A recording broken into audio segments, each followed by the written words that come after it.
ሰላም የሰባተኛ ክፍል የሂሳብ መርማሪዎች፣ እንግዲህ ዛሬ በዚህ ማብራሪያችን የስብስብ ጽንሰ ሐሳብን ሚስጥር አብረን እንፈታለን። ሂሳብ ልክ እንደ ሚስጥራዊ ኮድ ነው አይደል? እኛ ደግሞ ዛሬ ያንን ኮድ ሰባሪዎች ነን። እሺ፣ ቀጥታ ወደ ጉዳያችን ስንገባ ይህ የሥራ ወረቀት በመጀመሪያ እይታ እንዲሁ የተዘረከረኩ ፊደላትና ምልክቶች ስብስብ ሊመስል ይችላል። ግን አያሳስባችሁ፣ ለእኛ ይህ መፈታት ያለበት እጅግ በጣም አዝናኝና ሎጂካዊ የሆነ እንቆቅልሽ ነው።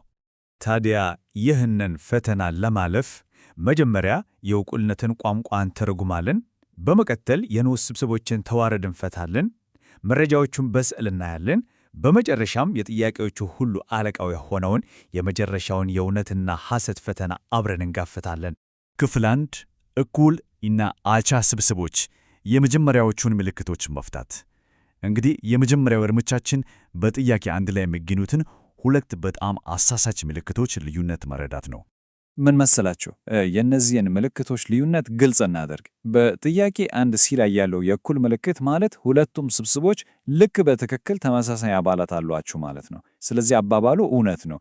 በሌላ በኩል ደግሞ ባለ ሁለት አቅጣጫ ቀስት ምልክቱ የሚያሳየው ስብስቦቹ አቻ መሆናቸውን ብቻ ነው። ይሄ ማለት እኩል ቁጥር ያላቸው አባላት አሏቸው ማለት ነው። ስለዚህ ጥያቄ 1 ኤፍ ደግሞ በተመሳሳይ እውነት ይሆናል ማለት ነው። ይህንን አሁን የፈታነውን ኮድ ስንጠቀም ጥያቄ 1 አይ ሐሰት መሆኑን በቀላሉ ማየት እንችላለን። ምክንያቱም ፊደል ሲ እና ፊደል ዲ ፈጽሞ አይመሳሰሉምና። ቀላል ነው አይደል? ክፍል 2 የንዑስ ስብስባን ማትሱር ተዋርዱን ማሳየት። ወደ ቀጣዩ እንለፍና የፈረስ ጫማ ቅርጽ ያላቸውን ምልክቶች ሚስጥርን መርምር። እነዚህ ምልክቶች ልክ የተለያየ መረጃ እንደያዙ ኮንቴነሮች ናቸው ብለን ማሰብ እንችላለን። እዚህ ጋር ዋናው ነጥብ የንዑስ ስብስብ ትርጉም ነው። ንዑስ ስብስብ ማለት ሁሉም አባላቱ በሌላ ስብስብ ውስጥ የሚገኙበት ማለት ሲሆን ከዛኛው ስብስብ ጋር ሙሉ ለሙሉ ተመሳሳይ ሊሆን ይችላል። ለምሳሌ ጥያቄ 1 1 4 3 የ3 4 1 ንዑስ ስብስብ ነው ወይ ይላል። በስብስብ ውስጥ ቅደም ተከተል ቦታ ስለማይሰጠው እና ሁለቱም አንድ አይነት ስለሆኑ አዎ፣ ይህ አባባል ፍጹም እውነት ነው። ይሄኛው ደግሞ ትንሽ ጠበቅ ያለ ሕግ አለው። ትክክለኛ ንዑስ ስብስብ ስንል ሁሉም አባላቱ በሌላ ስብስብ ውስጥ ይገኛሉ፣ ነገር ግን በመጠኑ ያነሰ መሆን አለበት እንጂ ፍጹም ተመሳሳይ ሊሆን አይችልም። ይሄ ሕግ ጥያቄ 1ን ሐሰት ያደርገዋል። ነገር ግን በጥያቄ 1 ላይ 7 እና 4 የ7 4 5 6 ትክክለኛ ንዑስ ስብስብ ስለሆነና በመጠኑም ስለሚያንስ በእርግጠኝነት እውነት ይሆናል። ለጥያቄ 2 ንዑስ ስብስቦችን ስንዘረዝር እኛ የሂሳብ መርማሪዎች ሁልጊዜም በባዶ መጀመር እንዳለብን መርሳት የለብንም። ከዛ ነጠላ አባላቱን እንጨምራለን። በመጨረሻም ሙሉውን ስብስብ እናስቀምጣለን። ልክ እንደ ደረጃ በደረጃ ግንባታ ማለት ነው። ለጥያቄ 3 ደግሞ ኮዱ በተለየ ሁኔታ ትክክለኛ ንዑስ ስብስቦች ስለሚል የመጨረሻውን ሙሉ ስብስብ ሆን ብለን መተው አለብን። ምክንያቱም ቅድም እንዳልነው ከራሱ ጋር ሙሉ በሙሉ እኩል ሊሆን አይችልም። ይህንን ኮድ ለመስበር እጅግ ወሳኝ የሆነው ሚስጥር የባዶ ስብስብን ባህሪ ማወቅ ነው።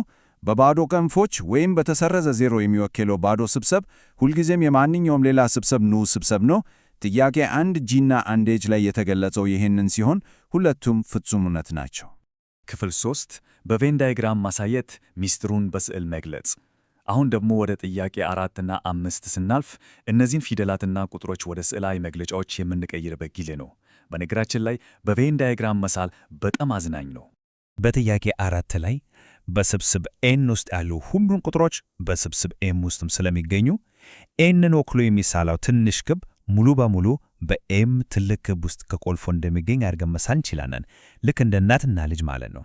ለጥያቄ 5 ደግሞ ስብስብ ኢ እና ስብስብ ኤፍ የሚጋሩት ፊደል ኤ እና ቁጥር 4ን ብቻ ስለሆነ ትክክለኛው ስዕል እነዚህ የጋራ አባላት መሃል ላይ በሚገናኙበት የሁለት ክቦን መደራረብ ይሆናል። ክፍል 4 የመጨረሻው የእውነትና ሐሰት ፈተና፣ የፈተናው ጥግ። የመጨረሻው የዚህ የሥራ ወረቀት ክፍል የኮዱን መሠረታዊ ሕጎች በትክክል መረዳታችንን የሚፈትነው አለቃው ነው። ጥያቄ 6 ቢ ባዶ ስብስብ የማንኛውም ስብስብ ንዑስ ስብስብ ነው ይላል። ይሄ ጥያቄ ቀደም ብሎ ያየነውን መሠረታዊ ሕግ ነው የሚፈትነው። እስቲ ያስቡበት። አዎ፣ በትክክል እውነት ነው። ባዶ ስብስብ ሁልጊዜም ንዑስ ስብስብ ነው። ይህ መቼም ሊረሳ የማይገባው ወርቃማ ሕግ ነው። እዚህ ጋር ደግሞ ጥያቄ 6 ሁሉም እኩል ስብስቦች አቻ ናቸው ይለናል። የሥራ ወረቀቱ የእኩልና የአቻ ስብስቦችን ትርጓሜዎች በአንድ ሎጂካዊ እንቆቅልሽ ውስጥ እንድንዋህድ እየጠየቀን ነው። በእርግጥም እውነት ነው። ሁለት ስብስቦች በትክክል አንድ አይነት አባላት ካላቸው በተፈጥሮ መጠናቸውም ያው ነው ማለት ነው። ስለዚህ በራሱ አቻ ይሆናሉ ማለት ነው። የንዑስ ስብስቦችን እና የእኩልነትን ጥብቅ ትርጓሜዎች በመጠቀም እነዚህን የመጨረሻዎቹን ሁለት የሎጂክ መሰናከሎች በቀላሉ ማለፍ እንችላለን። አንድ ስብስብ የራሱ ትክክለኛ ንዑስ ስብስብ ሊሆን አይችልም እና ሁለት ስብስቦች እኩል ከሆኑ አንዱ የሌላው መደበኛ ንዑስ ስብስብ ነው። እንግዲህ የዛሬውን ሚስጥር በምግብ አከፍተናል። መልመጃ 1.2.1ን በተሳካ ሁኔታ ተወጥነነዋል። ታዲያ ቀጥሎ ሊፈቱ የሚገባቸው ምን የተደበቁ የሂሳብ ቋንቋዎች ይኖሩ ይሆን? ሂሳብ ማለት ሁልጊዜም አዲስ ነገሮችን የማግኘት ጉዞ ነው። በሚቀጥለው ማብራሪያችን እስክንገናኝ ድረስ አብረን መመራመራችንን እንቀጥል።